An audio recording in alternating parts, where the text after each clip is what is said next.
The 2013 Southern Alberta flood was the worst natural disaster in Canadian history. It had a devastating impact on the lives of people who live in Southern Alberta, but nowhere more serious than in High River. We are still picking up the pieces as people try to get their lives back on track.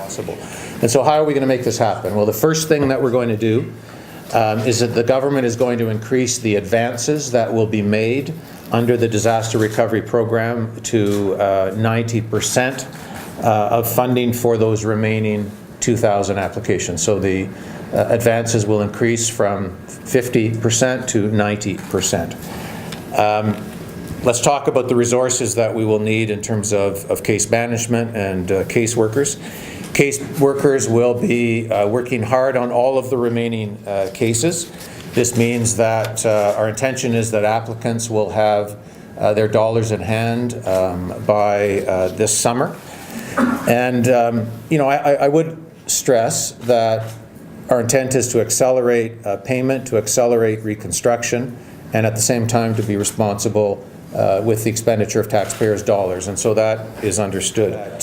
We are to secure an additional 15 caseworkers who will begin work immediately on advancing the outstanding claims. It will cost about $20 million in total to proceed to push these cases through to completion. This is within the existing budgeted amounts. It's also important to note that the hiring of these additional staff are eligible for reimbursement in and of itself under the federal provincial cost sharing. We've heard loudly and clearly that we need to be proactive in terms of the communication with people who are still affected, close to 1,000 homeowners and families in this community.